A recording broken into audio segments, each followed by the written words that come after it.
Moonfleet is a village about half a mile from the sea on the west side of the Fleet Stream. The village is separated from the English Channel by a lagoon and a big beach. When I was a child, I thought the village was called Moonfleet because on a calm night the moon shines brightly on the lagoon. But later I learned that the name comes from Mohunafleet. The Mohun family were once important people in the area. My name is John Trenchard, and I was 15 when this story began. My parents had been dead for years, and I lived with my aunt, Miss Arnold, a kind but strict woman. It was late in October of 1757, and I was sitting in the living room reading a book called The Arabian Nights Entertainment. When it became too dark to read, I got up and went out into the street. It was a poor street because Moonfleet was a poor village, with not even 200 people. The sun had set, and it was beginning to get dark. I walked along to Ratsy's house because I could hear him working there. Ratsy was the sexton and the mason of the village. "Hello, John," said Ratsy. "Come in and help me finish this job. You can hold the lantern for me." Ratsy was always kind to me, so I went in and held the lantern while he worked on the tombstone of David Block, which said, "Sacred to the memory of David Block, age 15, who was killed by a shot fired from the schooner Elector on 21st June, 1757. The whole village was talking about David's death. He was only child of Elzevir Block, who had the Why Not Inn in the village. David was on a small smuggler's boat that June night, when it was stopped by the king's schooner. People said that a local magistrate called Maskew warned the king's soldiers about the smugglers. There was some fighting that night, and Maskew shot young David in the face and killed him.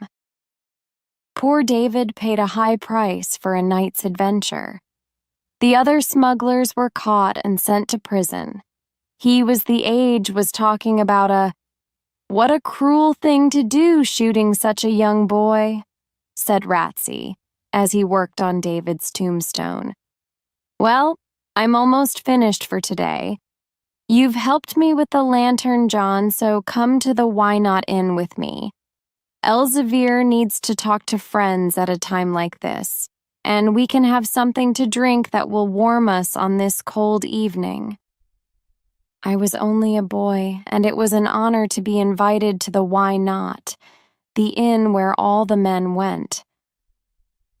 Aunt Jane will get angry if she finds out, I thought. The Why Not was not the real name of the inn.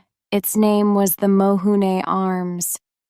The Mohunes once owned the whole village, but they had a lot of bad luck and lost all of their money. Their emblem, the form of a Y, was still on many of the buildings in the village. I was very excited when Ratsy opened the door of the inn. Elzevir Block was sitting by the fireplace smoking his pipe. He was a strong man with a lot of gray hair and a rather kind face. Elzevir got up when we came in and said sharply, "What does this boy want?" "Good evening, Elzevir," said Ratsy. "John and I want something to drink. It's cold outside. I've just finished working on David's tombstone, and it will be ready by Monday night." "David will finally rest in peace," said Elzevir sadly, "but the men who killed him won't find peace anywhere." "What happened to David was terrible," said Ratsy, "but revenge is always wrong." Elzevir did not answer, and looked at the fire in the fireplace. We drank some hot tea and looked at the fire too. At last Elzevir spoke. "John, it's time for you to go home. Men say that Blackbeard walks around the streets on the first cold nights. He evidently wanted to get rid of me, so I said goodnight and left. I ran all the way home and I didn't go by the churchyard because Blackbeard's ghost was there at night. Blackbeard was one of the Mohunes who died a century ago and was buried in the crypt under the church with other members of his family. Some people said he could not rest because he was looking for his lost treasure. Others said he could not rest because he had been evil in his life. Their description of Blackbeard was frightening. They said he was very tall and strong, with a long black beard, a dark face, and evil eyes. The Reverend Mr. Glennie, who was the parson and our school teacher, knew a lot about these things. He said that Blackbeard's real name was Colonel John Mohune. During the Civil War, King Charles III was a prisoner and gave him a huge civil war. King Charles III was a prisoner and gave him a huge diamond in exchange for a favor, to help him escape. Mohune took the diamond but did not help the king escape. He hid the diamond somewhere, and after the war he returned to Moonfleet, where everyone hated him. Mohune died, and the secret of the diamond died with him. So now his ghost was trying to find the precious diamond. However, Mr. Glennie did not believe that Blackbeard had hidden the diamond in the churchyard. He believed it was hidden somewhere else. I was a brave boy, but I never walked near the churchyard at night. On the night of 3rd November, there was a terrible storm with very strong winds. I don't think anyone in Moonfleet could sleep that night. Early the next morning, the churchyard was flooded and water started entering the Why Not Inn. But by 9 o'clock, the wind stopped blowing and the sun came out. Before noon, the people of the village came out of their houses to talk about the terrible storm. This storm was important to me because it changed my life. Now I will tell you how. Very few people came to church on Sunday morning after the flood. Mr. Glennie, Ratsey, a few of us boys, some old women, and strangely enough, Elzevir Block, who never went to church. It was cold and damp inside the church, so Ratsey lit a fire. Then something unusual happened. Just as Mr. Glennie started his sermon, we heard a strange noise under the church. It was not a loud noise. It sounded like 2 boats touching each other at sea. We boys looked at each other because we knew what was under the church, the tombs of the Mohunes. They had been there a long time, and they had never made any noise. Everyone in the church was frightened. Then we heard another, louder noise. It sounded like the cry of a man. At that point, everyone ran out of the church except for Mr. Glennie, Ratsey, Elzevir Block, and me. Mr. Glennie went on with his sermon and did not say anything about the strange noises. At the end of the sermon, Ratsey asked, "Mr. Glennie, are dead men moving under our feet?" "No, no," said the parson. "The flood has filled the crypt with water, and so the coffins are moving around and making a noise." I believed the minister's words, but I was frightened. We left the church and walked towards the village together. Mr. Glennie was always friendly and kind to me, so I asked him a question. "Mr. Glennie, what do you know about Blackbeard and his treasure?" "My dear boy," he answered, "I don't know much. I only know that Colonel John Mohune, called Blackbeard, spent all of his family's money and the poorhouses of Moonfleet had to close. He was an evil man and even killed one of his loyal servants. At the end of his life, he was probably afraid, and he talked to the Reverend Kindersley of Dorchester. He left a will too, which I have seen." "You've seen Blackbeard's will?" I asked excitedly. "Yes," said Mr. Glennie.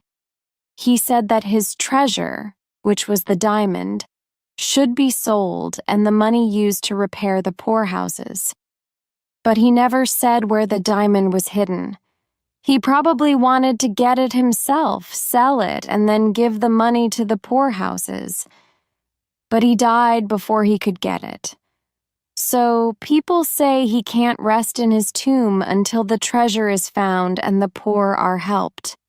I thought a lot about what Mr. Glennie said. Perhaps I could find the diamond one day and become a rich man. I also thought a lot about the noises under the church. I decided that coffins did not make those noises because they get old and the wood breaks after a few years. But what made those strange noises? So on Monday after school, I ran down the street and across the fields to the churchyard. I wanted to listen to the Mohune coffins. I could not get into the church because Ratsy had the key, but I stood outside and listened carefully. Everything was silent. Those strange noises had stopped. I walked to the back of the church because it was sunny there, and I saw two men, Ratsy and Elzevir Block. Ratsy was lying on the ground with his ear to the wall, and Elzevir was looking at the sea with a small telescope in his hand.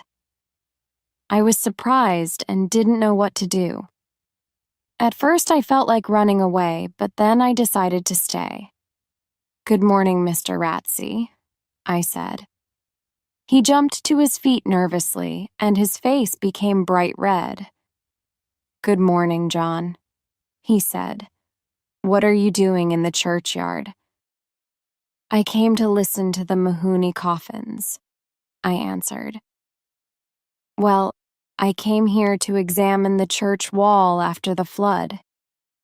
I think I'll have to repair the wall a bit." I did not believe what he said, because the church wall was in good condition. As Ratsy was talking to me, I noticed that Elzevir was amused at Ratsy's embarrassment. When we went to church on Sunday, everything was quiet as usual, and there were no strange noises in the crypt. After my meeting with Ratsy and Elzevir at the churchyard, I stayed away from it for a few weeks. One afternoon at the beginning of February 1758, I was sitting in the churchyard on a flat stone tomb looking at the sea. The floods and bad weather of November had made deep cracks one in the earth. I looked at one of the cracks and noticed that it got bigger on the other side of the tomb. I got on my knees and looked down into the big crack, which was like a small hole. I was very surprised and excited when I saw that there was something under the tomb. For a boy of my age, this was a great discovery. I put my feet into the small hole and jumped down. I had discovered a secret passage under the church. My heart beat fast as I slowly walked along the dark passage. Could this be where Blackbeard had hidden his diamond? Suddenly it was so dark that I couldn't see and I was afraid. I climbed out quickly and decided to return later with a candle. I ran home and got there late for tea. My aunt was angry, but she only said, "You mustn't come home so late, John. A young boy should never be out after 7:30. It's not safe." After tea, Aunt Jane started reading a book to me, but it was too serious, so I thought about Blackbeard's treasure. When she finished reading, it was time for bed, and we both went up to our rooms. "I'll wait for her to fall asleep, and then I'll get a big candle from the kitchen and go back to the churchyard," I thought excitedly. It was 10:30 when I left the house. Everyone in Moonfleet was sleeping, except the men at the Why Not Inn. As I approached the old churchyard, I began thinking about Blackbeard's ghost, and I felt afraid. But I didn't stop. When I got to the hole on the side of the tomb, I thought, maybe Blackbeard is waiting at the bottom of the hole. I looked at the bright moon in the night sky, and then I looked at the sea. I saw a small sailing boat in the bay. It was probably a smuggler's boat. I looked at the dark hole again and decided to jump into it. And so my adventure began. I lit my candle, which burnt brightly, and walked through the passage. The diamond is probably here somewhere, I thought. I'll be able to buy presents for Mr. Glennie and Ratsy and Aunt Jane. I'll become the richest man in Moonfleet. As I continued walking, I saw footprints on the damp ground. Someone had already been there. Then I suddenly reached a big room. It was the Mohuni crypt. All around the walls of the crypt there were stone shelves with coffins on them. What a frightening place. In the middle of the crypt there were casks of all sizes, with white letters and numbers on them. I was right. The noise we heard in church was not the noise of coffins, but the noise of these casks. I was amazed. This was a secret hiding place for the smugglers' casks of wine. Now I realized that the flat tomb where I always sat was the smugglers' entrance to the crypt. One remembered how Ratsy had always tried to frighten me with his stories about Blackbeard. He wanted to keep me away from the churchyard. Now I understood why Ratsy and Elzevir were in the churchyard that afternoon. They knew about the secret hiding place, and they probably knew about the smugglers. Perhaps they were smugglers? But how could I find the diamond? I looked at the coffins for a few minutes, and then the clock in the church tower struck midnight. What a ghostly time and what a ghostly place. Suddenly, I began hearing voices in the distance, and I was terrified. The voices got louder, and I heard a man jump from the churchyard into the crypt. He started talking to other men who were still in the churchyard. I wanted to hide, but I didn't know where. When I saw a coffin on the top shelf of the crypt, I put out my candle, climbed up, and hid between the coffin and the wall. I could not see anything from my hiding place, but I heard Ratsy's voice talking to other men. "I was in Dorchester 3 days ago," said one man, "and people say that Judge Barentine wants to hang all smugglers." "Barentine and old Maskew are a cruel pair," said another man. "If I meet Maskew alone one night, I'll—" "Don't touch Maskew. He's mine," said a deep voice. It was Elzevir. Then a man said, "I don't trust that Trenchard boy. He always sits on the flat tomb and looks at the sea. I even saw him tonight with my telescope. I think he's Maskew's spy. He tells Maskew everything he sees." "You're right," said another man. "I've seen him near the Maskew house many times." The man was right. I liked Grace Maskew, and when she was very ill, I sat near her house hoping to see Dr. Hawkins. One day I saw him and asked him about Grace.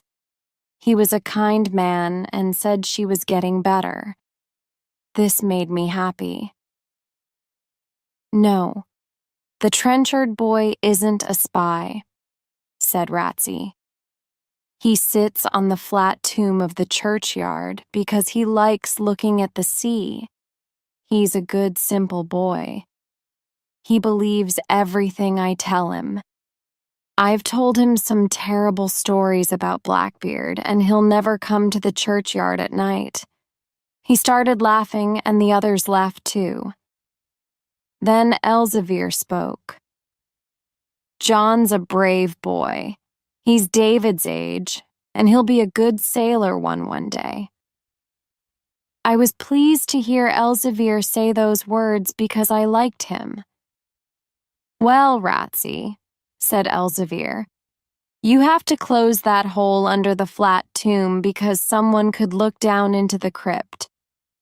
"Don't worry, I'll do it," said Ratsy. Soon the meeting ended and the men left the crypt.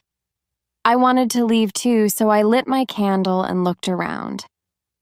I tried climbing down from the stone shelf, but I slipped and grabbed the old coffin. My hand went through the rotten wood and touched something strange. I looked at my hand and saw a man's black beard. I dropped my candle and cried, "The beard of a dead man, Blackbeard's beard." I was terrified and wanted to run away, but I didn't. Perhaps this was a clue. Perhaps Blackbeard's treasure was nearby. I looked at the beard carefully and then decided to look inside the rotten coffin. I must be brave, I thought, if I want to find the diamond. I slowly opened the old coffin, and inside I saw the skeleton and old clothes of Colonel John Mohune. I put my trembling hand inside and looked for the diamond, but it was not there. However, I found a locket around Mohune's neck. I slowly took the locket out of the coffin and opened it, hoping to find the diamond inside. But the diamond was not inside. I only found a folded piece of yellow paper with some words from the Bible. Those were probably words to keep bad spirits away, so I put the locket around my neck. Perhaps the words would keep Blackbeard's ghost away from me. I went to the end of the passage and wanted to climb out of the crypt into the churchyard, but the hole was closed. Ratsy had closed it that night after leaving the crypt. My candle went out, and I was now a prisoner in the dark crypt. I was too tired to be scared, and I sat down on the damp ground and fell asleep. I don't know how long I slept because it was always dark in the crypt. A bit of light came through the tiny crack in the tomb above my head. I was hungry and thirsty, and I did not know what to do. Soon the small bit of light disappeared, and I knew a day had passed. And then another day passed, and I felt terrible. I was hungrier and thirstier than the day before. I started calling and shouting, hoping that someone might hear me. But no one heard me, and finally I fainted. When I woke up, I was in a clean, comfortable bed in a sunny little room. Am I in my aunt's house? I thought. Was the adventure in the crypt a bad dream? I felt something around my neck. It was Colonel John Mohune's locket. Then the door opened and Elzevir Block came in. "Oh, Elzevir, help me. I'm not a spy." He looked at me kindly and said, "No one will hurt you, John. You're at the Why Not Inn. I know you're not a spy. Just rest and eat this." I slowly ate some hot soup, and for 10 days he looked after me until I was well again. During that time, he told me what had happened. "Mr. Glennie was the first one to look for you because you weren't at school. He went to see your aunt who said you had run away. That evening, Sam Tewksbury came to the Why Not Inn and was very frightened because he had heard someone calling and shouting at the churchyard. I immediately understood that someone was shut inside the crypt, and I went there quickly. I found you and brought you back to the inn. You reminded me of David." Elzevir was a very kind man, and as the days passed, he loved me like a son. One day Ratsy came to see me and said, "Only Elzevir and I know that you were in our crypt. So remember, keep the secret, and Elzevir and I will do the same. Don't worry, I won't tell anyone about the crypt. "It's our secret," I said. When I was feeling better, I went to see my aunt, who was not happy to see me. She did not let me come in the house and said, "People who go to the Why Not Inn are not welcome in my house." I turned my back on the only home I had and walked back to the Why Not Inn with tears in my eyes. I told Elzevir about my aunt, and he replied, smiling, "Your new home is here with me, John. You've taken David's place. I'm happy you're here." I've mentioned Maskew's name a few times, and I'd like to say something about him. He was not a tall man, and he had a thin face, sharp gray eyes, and reddish hair. He was a lawyer and had made money in Scotland many years ago. People said he came to Moonfleet to get away from trouble. He bought a big mansion on the Mahoney property. It was an old mansion with some broken parts, but he did not like spending money. So he only repaired the part where he and his daughter, Grace, lived. Before Maskew bought the mansion, no one lived on the Mahoney property, and children played in the big garden, and men hunted in the woods. But after his arrival, he did not allow anyone on his land. Everyone in Moonfleet disliked him for this, and when he became a magistrate, everyone disliked him even more. After the death of young David Block, Maskew's life was in danger. However, everyone liked Maskew's daughter, Grace. She was a tall, thin girl with light brown hair and a friendly face. She came to school with me and the children of the village, and we sometimes met after school.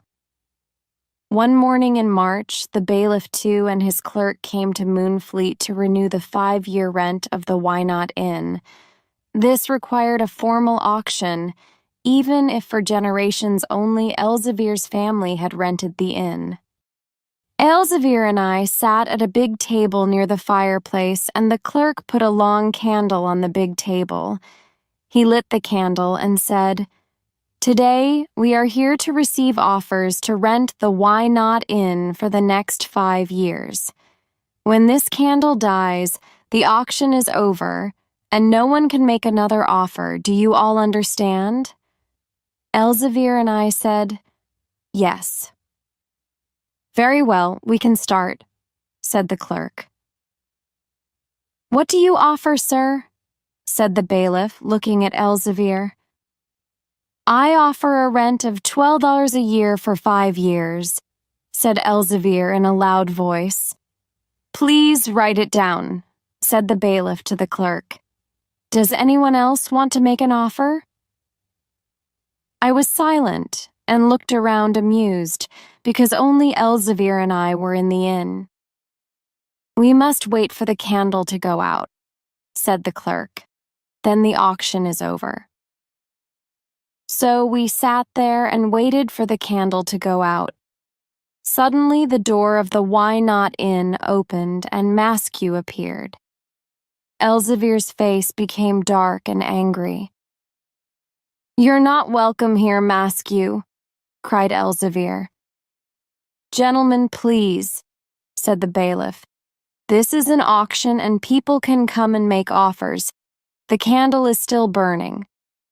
"I offer $13 a year for the inn," said Maskew. The clerk wrote the offer in his book.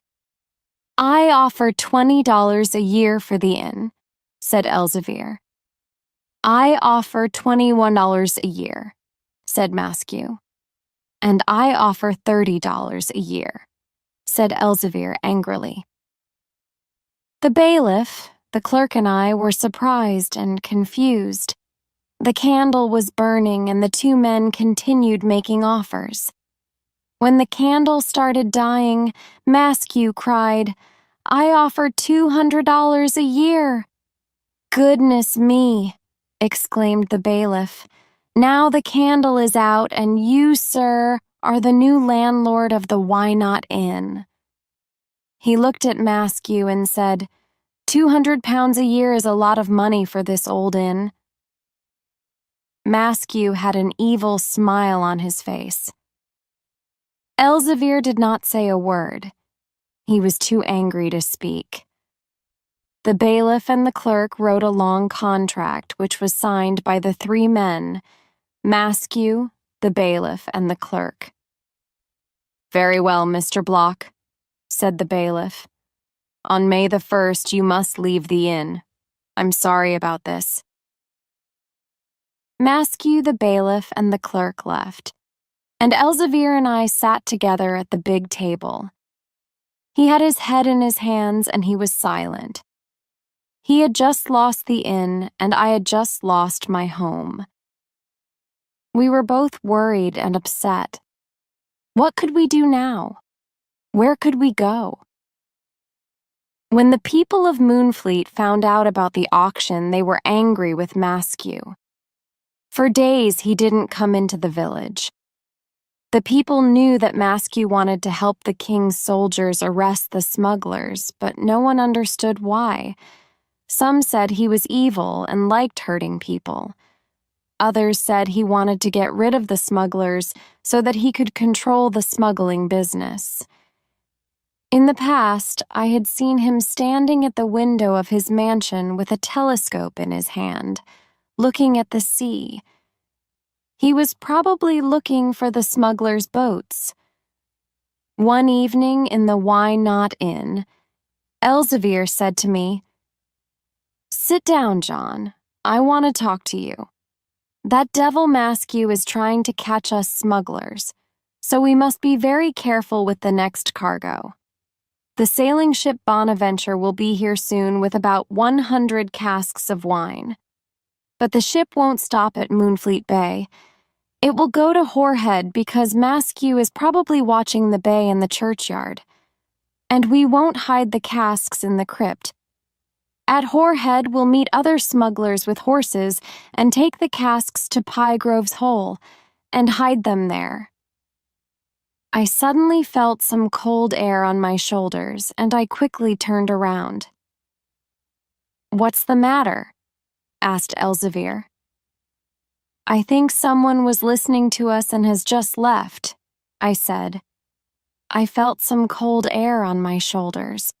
No, said Elzevir. "You felt cold air because it's a windy night. Don't worry, John, no one was here." "Elzevir," I asked nervously, "are we leaving the Why Not Inn tomorrow?" "Yes, John, we're leaving the inn and we're probably going to live in a small house near Worth. It's near the Lobster Inn and there's a good view of the sea. But you're tired, poor boy. Go to bed now and get a little sleep." Elzevir was right. I was tired, but I could not sleep. I did not want to leave Moonfleet because I had lived there all of my life. And I did not want to leave Grace Maskew. She was a dear friend, and I loved her. I decided to go and meet Grace the next morning in our secret place in the woods. The next day was the 16th of April, and it was a day I will never forget. It was a beautiful, cool spring day, and at 10 o'clock in the morning, I was in the woods, where I met Grace. We were happy to see each other, but Grace became sad when I told her I was leaving Moonfleet. She told me her father had been away the night before. We talked about different things, and then we said goodbye. As I was running back to the Why Not Inn, I saw Aunt Jane standing at the door of her house. She stopped me and said, "John, take this little red Bible. It belonged to your poor mother. Perhaps it will help you find the right way in your life." "Thank you, Aunt Jane," I said politely, putting the little red Bible in my pocket. I continued running down the village to the inn. That evening, Elzevir and I left the Why Not Inn and started walking towards Horehead, which was 15 miles away. Horehead was the highest cliff in the area. It was after midnight when we got there. We saw other smugglers waiting silently, and some of them had horses. We went down to the beach and met the men from the Bonaventure. Most of them were French or Dutch. The precious casks were quickly brought to shore, and by 3 o'clock in the morning we began leaving the beach. We climbed up the cliff with the heavy casks, and I noticed something or someone moving behind a bush. Some of the other men noticed too. It was Maskew. 2 of the younger men ran after him as he tried to escape and caught him after a few minutes. They brought him forward. He was pale. They tied his hands and feet and threw him to the ground. He was the most hated man in Moonfleet. "Shoot him!" cried one of the smugglers. "No, hang him!" cried some others. "Let's throw him over the cliff and into the sea," shouted a young smuggler, laughing. "Look, he's got a gun under his coat," said an old smuggler, taking the gun and throwing it at Elsevier's feet. Elsevier looked at the gun and then at Maskew. "This man killed my son. He's mine. Don't touch him. Leave him here with me. Take the casks away and hide them. It's almost morning." The men complained, but they listened to Elsevier. After a while, they slowly climbed up the cliff with their horses and casks. Elsevier, Maskew, and I were alone now, and I was afraid. I knew how much Elsevier hated Maskew. "Let me go, criminal," shouted Maskew. "I'm an important magistrate, and you're just a smuggler. If you don't let me go, I'll hang you." Elsevier did not shout. He spoke calmly and coldly. "You killed my son, David, and you took the inn away from me. You devil. Now I'm going to kill you with your gun." "Don't kill me. Think of my poor daughter, Grace. She has only got me in the world. Her mother is dead. And I had only one son, David, and you killed him." I felt terrible, and as I looked at Maskew's pale face and frightened eyes, I could see a bit of grace in him. I felt sorry for him and thought about the girl I loved. "I can give you £10,000 if you let me go," said Maskew, his voice shaking. "I'll give you the Why Not Inn, and I'll leave Moonfleet." Maskew started crying like a baby. It was a sad scene. I looked at Elsevier in the eyes and said, "Please don't kill him. Think of his daughter, Grace. She'll be all alone. Let him go, Elsevier." Elsevier raised the gun and pointed it at Maskew's head. At that moment, I pulled Elsevier's arm and the gun went off, but Maskew was not hit. Suddenly we heard voices on the cliff above us and we looked up. There were about 20 of the king's soldiers standing on top of the cliff with their guns pointed at us. "Stop where you are," cried one soldier. "You're prisoners of the king." "Someone told them about the ship," cried Elsevier angrily. "And I know who it was. It was you, Maskew. You were listening to our conversation the other night at the inn. John was right. You're a dead man." Elsevier pointed the gun at Maskew's head, but at that moment some shots came from the cliff. Maskew fell over. He was dead. A shot from one of the soldiers had hit him in the head and killed him immediately. "Run to the side of the cliff and hide!" cried Elsevier. I started running, but I fell, and I felt a terrible pain in my leg. "I can't walk anymore," I said to Elsevier. He turned around, picked me up like a baby, and carried me away along the side of the cliff, while the soldiers continued shooting. Elsevier and I stopped when we were far from the soldiers. It was almost morning. Mr. Aidan.ir.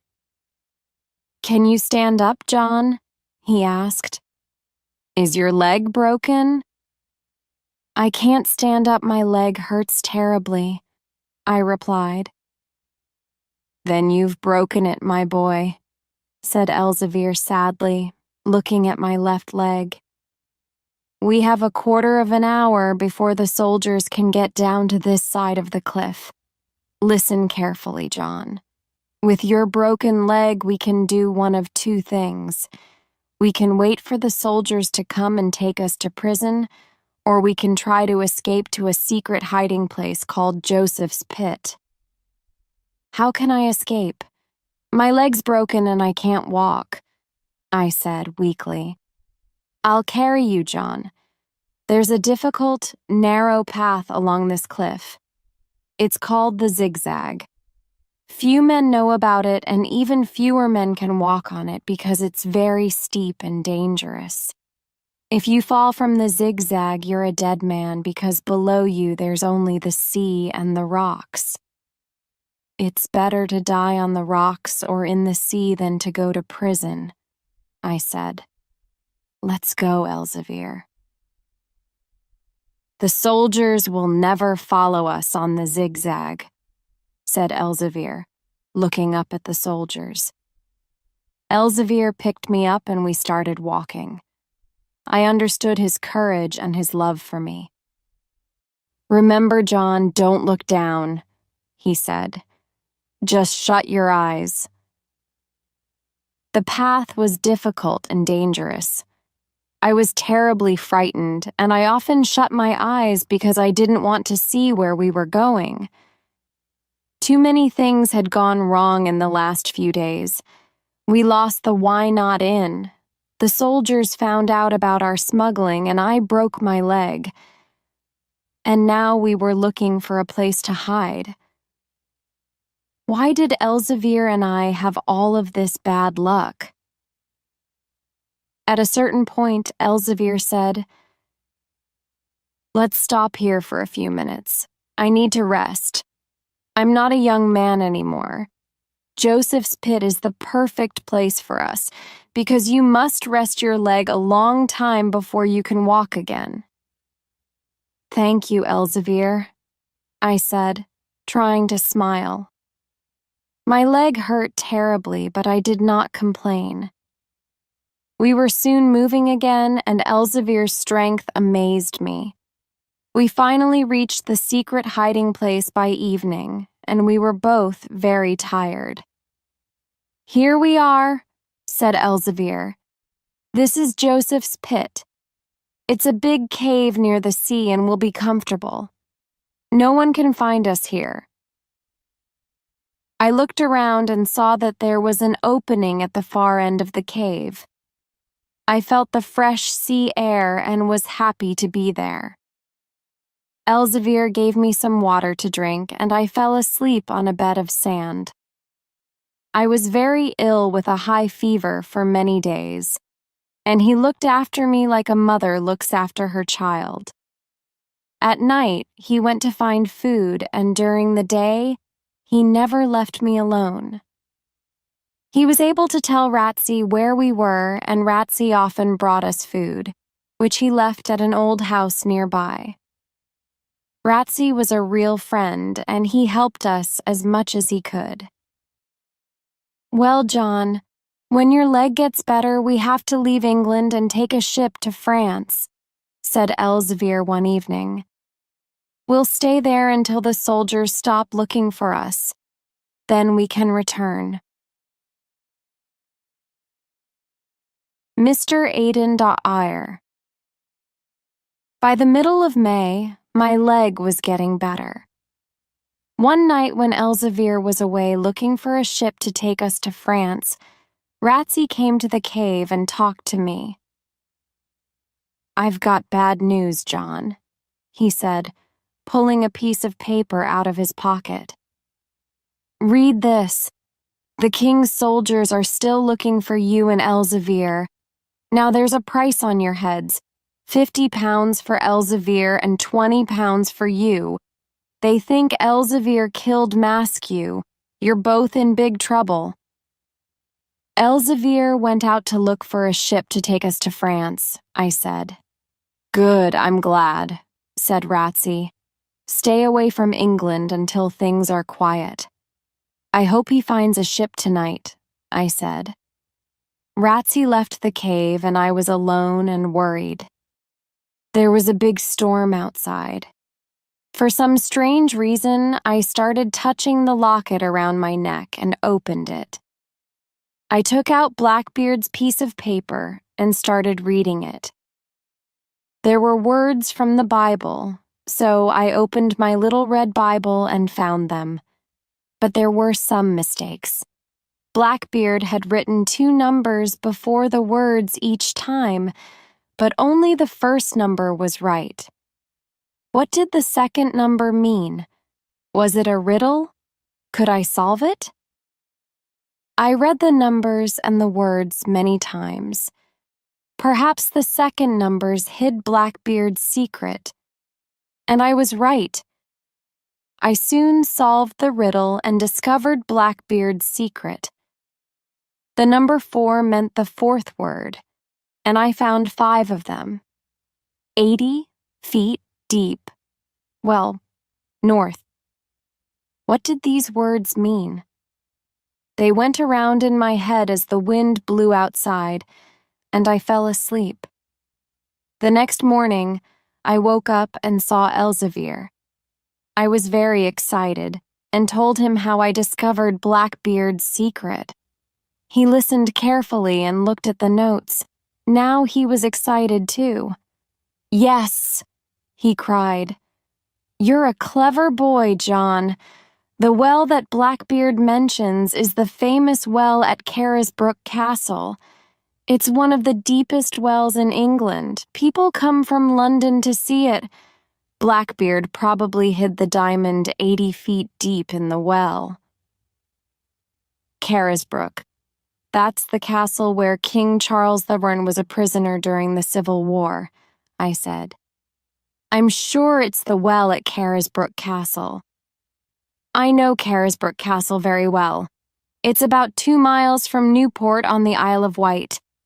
We can stay at the Bugle Inn, where smugglers are welcome. Elzevir's eyes shone with excitement. Another week passed, and I started walking around the cave slowly. I was getting stronger every day. Elzevir went to meet Ratsy one night and came back with clothes and a whip. They were the clothes of a carter. There were 2 white jackets, 2 hats, and carter's trousers. With these clothes, no one could recognize us. Your leg is much better now, John, and we can leave in 2 days, said Elzevir. The Bonaventure will come and we can go on board at night. I immediately thought about Grace because I wanted to see her before leaving, but I didn't want to tell Elzevir. Can I go back to Moonfleet before leaving for Carisbrooke? I'd like to see my old village one last time because I love it. Elzevir smiled and asked, Do you love the village or someone in the village? My face became red and I said, I love Grace Maskew. Elzevir was silent at first and then said, She's a good girl and I'm glad I didn't kill her father. You can go and see her, but wear the carter's clothes and be very careful. I'll wait for you here. Be back by midnight. It was dark when I left the cave and I walked all night until I got to Moonfleet the next morning. I went to Grace's house and knocked on the door, hoping she was alone at home. When Grace opened the door, she did not recognize me in the carter's clothes. Grace, I said softly. It's me, John Trenchard. Are you alone at home? John, she exclaimed. Come in. She put her hand in mine and smiled at me. Grace wore black clothes now because her father was dead, and she had a thin, pale face. I loved her very much. "Let's go outside and sit in the garden," she said warmly. I explained everything that had happened to me. I told her about the last minutes before her father's death, and she cried, but she was not angry with me. Then I showed her Blackbeard's locket, and she read the writing inside. I told her about the diamond and how I wanted to find it and become the richest man in Moonfleet. Before I left, Grace said, "John, I have kept a candle burning in the window every night in the past. I'll keep it there and I'll always think of you until you come back. Be careful. Remember that Blackbeard's diamond is evil and it has a curse on it. If you find it, use it to help the poor." We kissed, and then I left. I returned to the cave at midnight and quickly fell asleep. Aboard the Bonaventure, and we left the Dorset coast for the Isle of Wight. Early in the morning, we were already walking in the streets of Newport and soon found the Bugle Inn. The owner of the inn remembered Elzevir and was very kind to us. He gave us a big, clean, sunny room and lots of good food. Elzevir was a prince among the smugglers. Next night, Elzevir and I went aboard the Bow. He was out most of the day getting information about Carisbrooke Castle, which was now used as a prison for French prisoners. I remained at the inn and waited for him. He was a clever man and made friends with the guards of the prison. He entered the castle a few times and saw the well.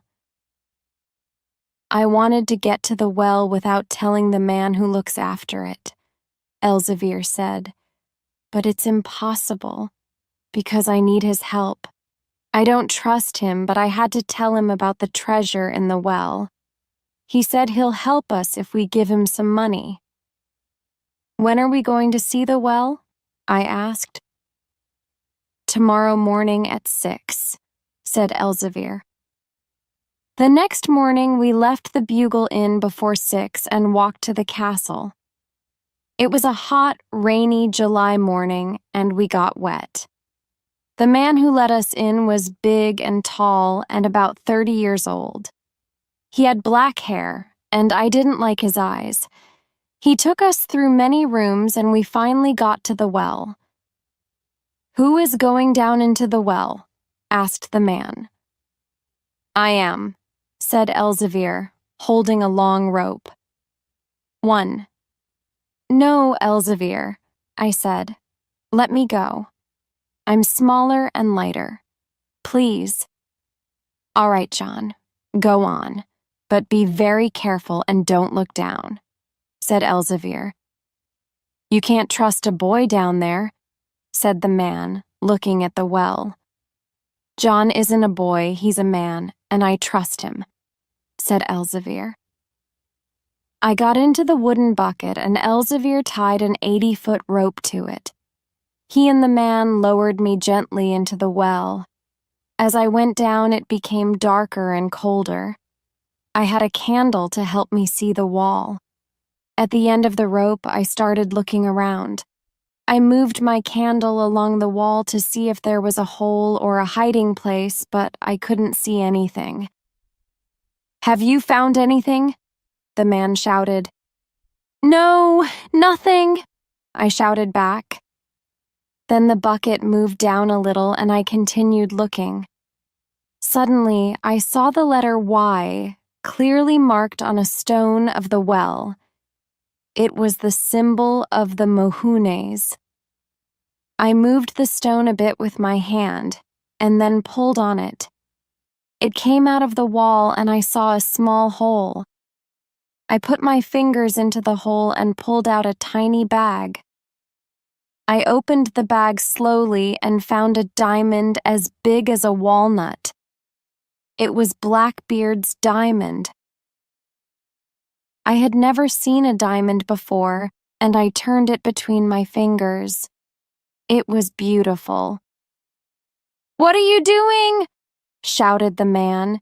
"Have you found something?" "Yes," I shouted. I've found the diamond! Pull me up! They pulled me up quickly, and at the top of the well, I saw the man's face.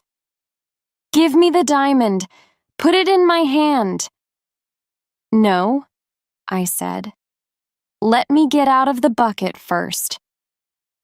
Let the boy get out of the bucket, said Elzevir angrily. I climbed out of the bucket with the diamond in my hand. Give me the diamond, cried the man. You found it in my well, so the diamond is mine.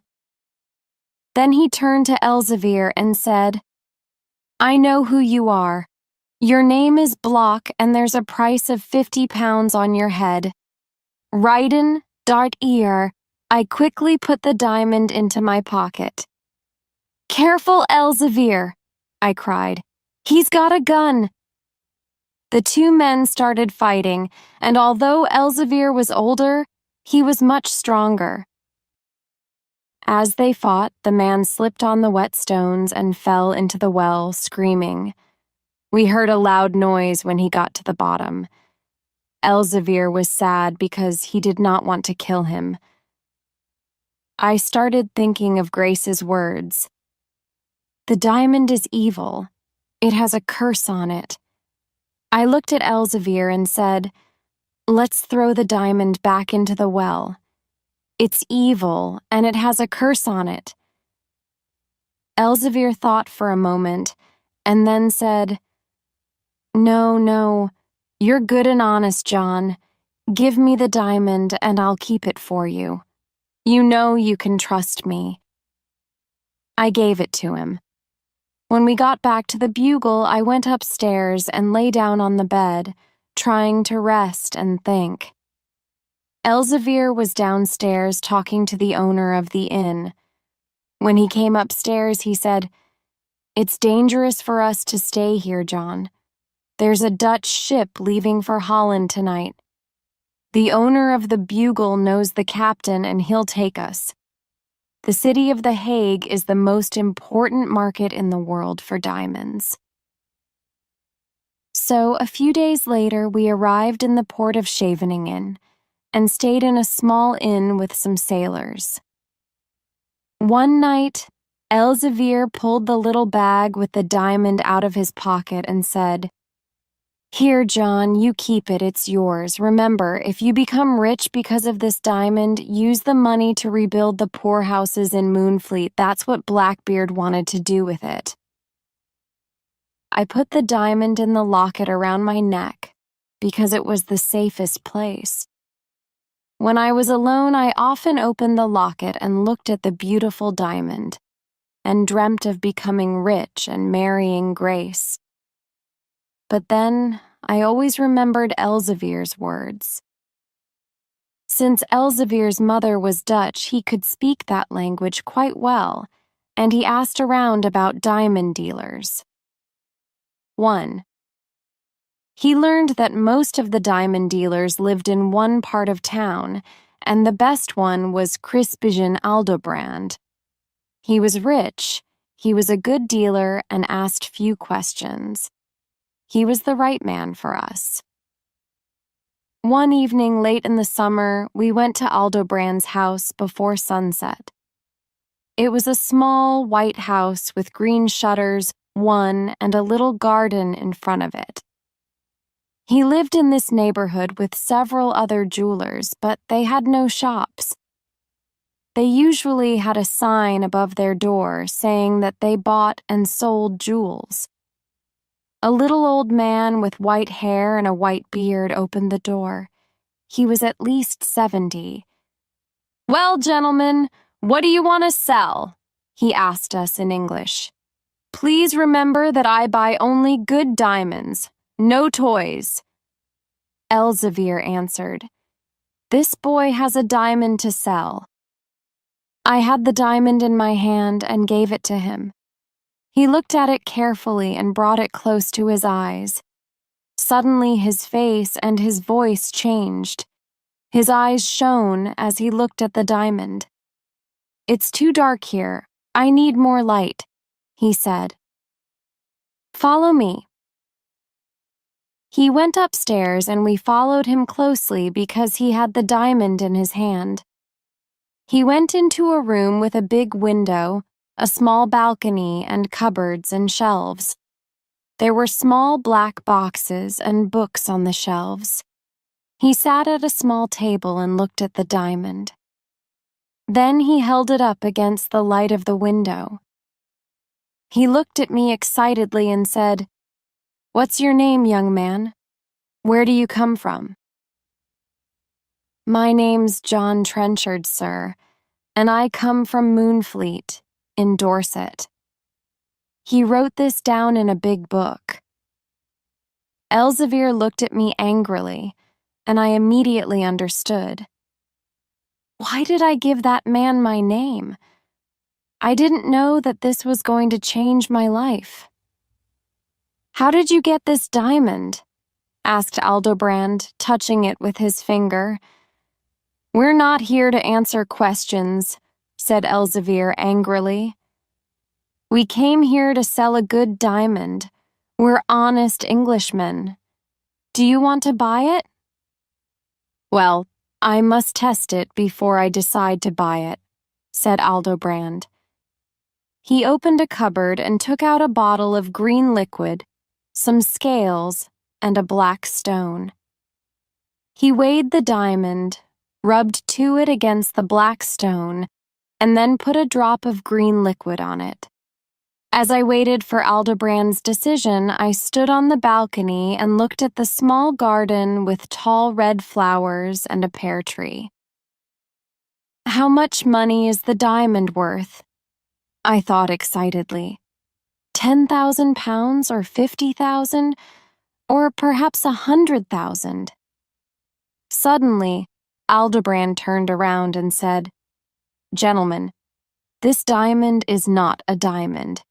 It's only a pretty piece of glass. It didn't pass any of the tests. First, it's too light a diamond is heavier. Second, it didn't make a white line on the black stone, and the green liquid did not become orange when it touched the diamond." "What?" said Elzevir, who was very disappointed. I can't believe it." "But I can give you 10 pounds for it," said Aldobrand, looking at us carefully. 10 pounds! cried Elzevir angrily. "We don't need 10 pounds. This diamond has a curse on it." He took the diamond and threw it out of the window into the garden. Aldobrand stood up and cried, "You fool! Why did you throw it out of the window?" Elzevir took my arm and pulled me out of the room and down the stairs. He was very angry as we walked back to our inn. "Leave that diamond alone, John. It's cursed. It has brought us bad luck." "No, Elzevir, the diamond is ours," I said. "And it's not a piece of glass. We were fools to believe Aldobrand. I saw his face and his eyes when he looked at the diamond. He knew it was a precious diamond. We must go back to Aldobrand's garden and find it. I saw it fall near one of the tall red flowers. I can find it.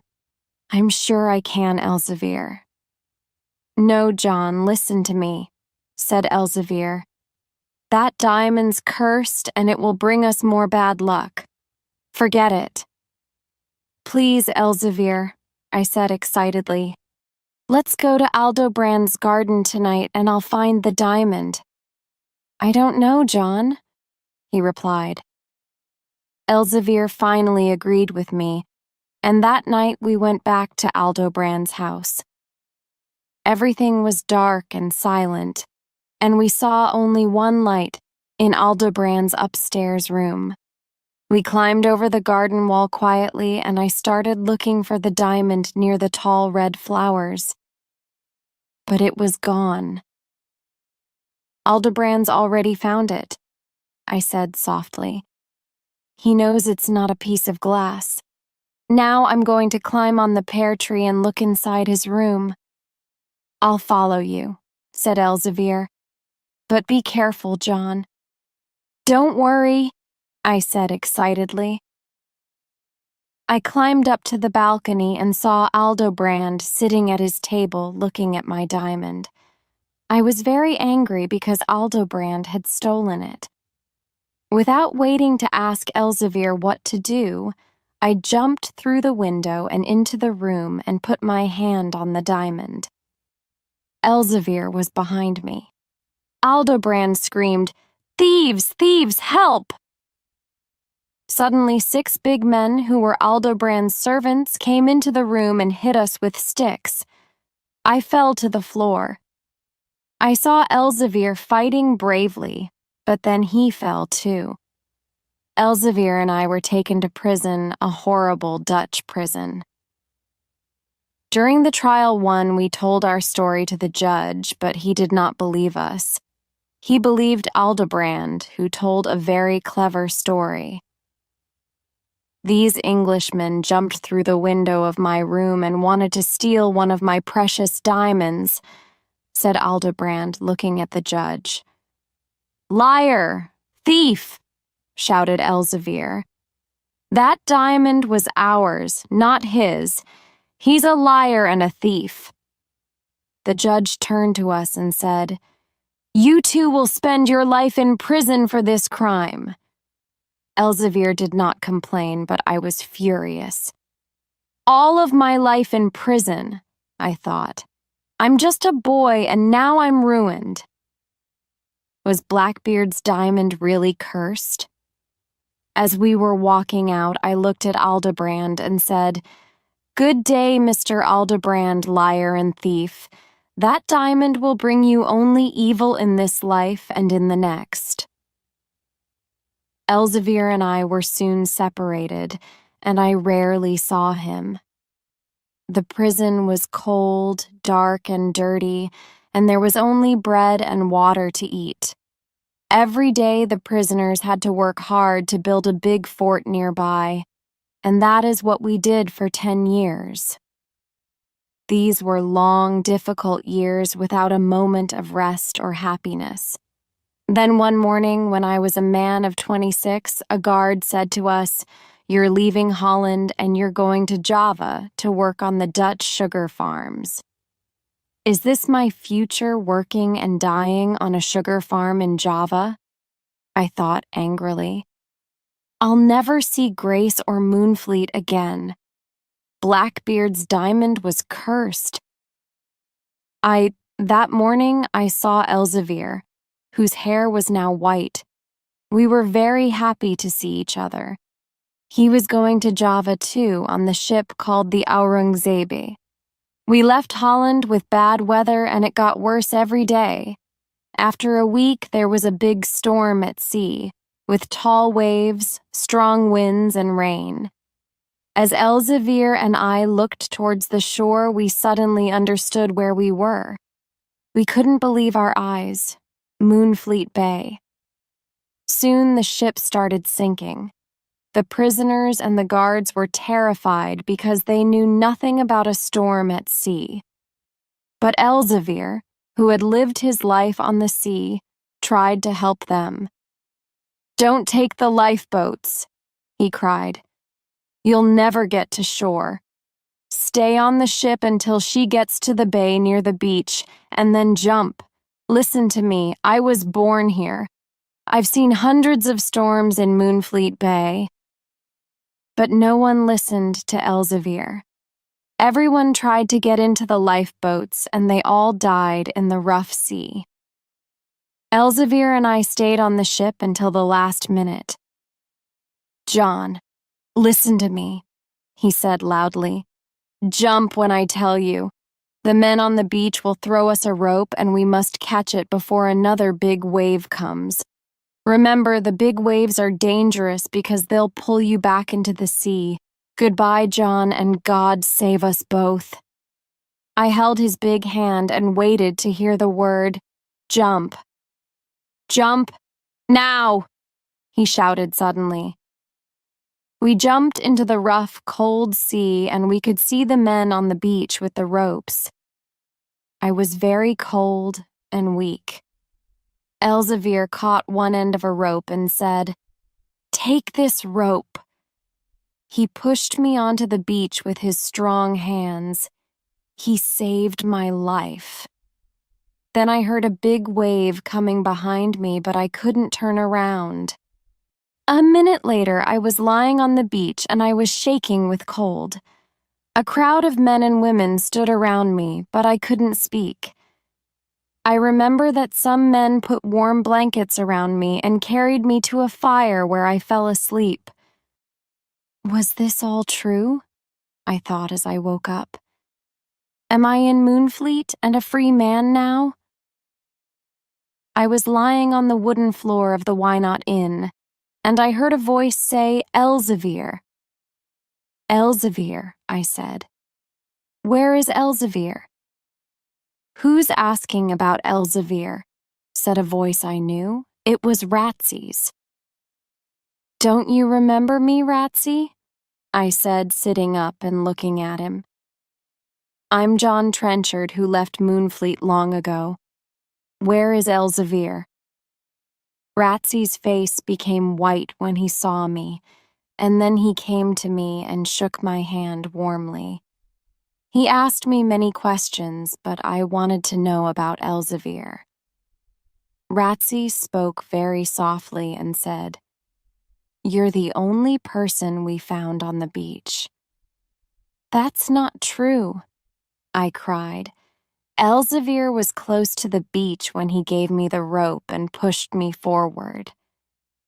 "Yes, he saved your life, John," said Ratsy, "but a big wave got him and pulled him back into the sea." "No, no!" I cried in despair. "He saved me, but he didn't save himself. Oh dear Elzevir, I won't see his face or hear his kind voice anymore. I loved him like a father." Ear. It was almost morning and I put a blanket around my shoulders and went back to the beach. I wanted to find Elzevir's body. There was no sign of the Aurangzebe, but its wreckage was all over the beach. Ratsy came to the beach too and sat next to me. "Eat this bread and meat, John," he said kindly. I wasn't hungry but ate the food slowly, looking at the sea. Then suddenly I felt strange. Elzevir is coming, I thought. I can feel it. The waves were bringing his body to the beach and I ran towards it, with Ratsy following me. I knelt down by his body and touched his face and hair, then I kissed his cold cheek. The men from Moonfleet who knew him came to the beach and carried him back to the Why Not Inn. There they laid his body on the long table. I sat next to Elzevir's body for many hours, and many memories came to my mind. Then I started thinking, I have lost my only friend. What can I do now? Where can I go?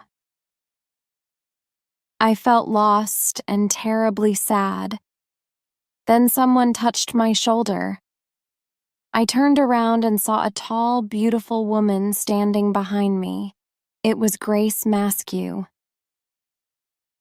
"John," she said, "have you forgotten me? Didn't you see the light at my window?" I could not speak. "I'm very sorry about Elzevir," she said. "I know he was a brave man with a kind heart, but do you still love me, John?" I took her hand and said, "Dear Grace, of course I still love you. I've always loved you're a noble lady, you. But many things have changed, and I'm a very poor, unlucky man." I told her about the diamond and about my 10 years in prison.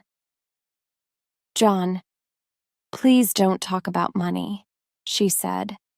"There are more important things in life. Forget Blackbeard's diamond.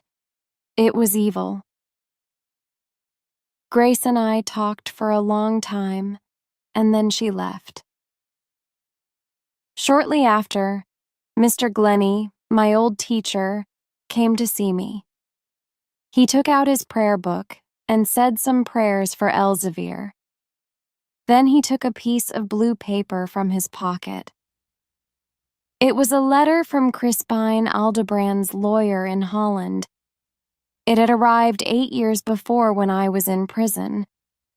The long letter said that before dying, Aldebrand wrote a will and left all of his money to John Trenchard of Moonfleet. He explained that the diamond was real and that he had stolen it from me and Elzevir, and now he was very sorry. The diamond had brought him a lot of bad luck. "Well, John, you're a very lucky young man," said Mr. Glennie, smiling. "There's no longer a price on your head, so you're a free man. And you're a very rich man, too, with all of Aldebrand's money."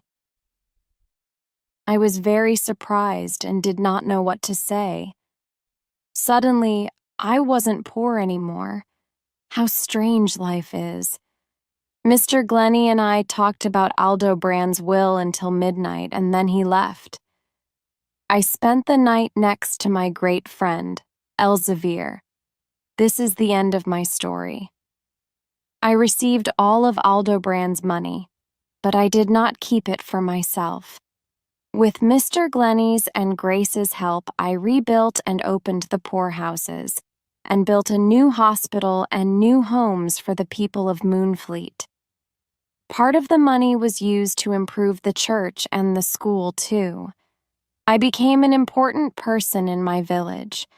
Grace and I got married, and the old Mahoney mansion became a beautiful home again. We have 3 lovely children, Elzevir, Grace, and John. We live happily in Moonfleet and never leave it.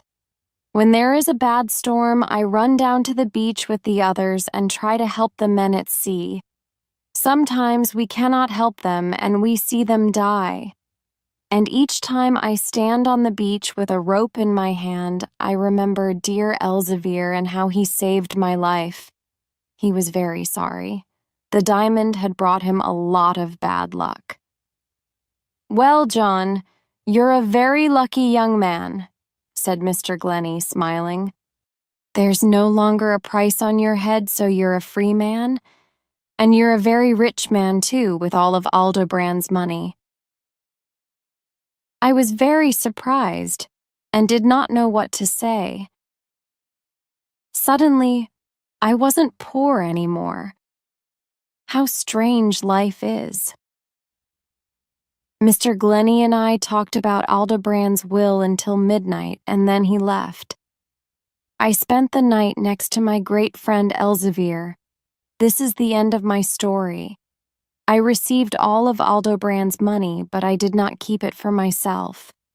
With Mr. Glennie's and Grace's help, I rebuilt and opened the poorhouses and built a new hospital and new homes for the people of Moonfleet. Part of the money was used to improve the church and the school, too. I became an important person in my village. Grace and I got married, and the old Mahoney mansion became a beautiful home again. We have 3 lovely children, Elzevir, Grace, and John. We live happily in Moonfleet and never leave it. When there is a bad storm, I run down to the beach with the others and try to help the men at sea. Sometimes we cannot help them and we see them die. And each time I stand on the beach with a rope in my hand, I remember dear Elzevir and how he saved my life.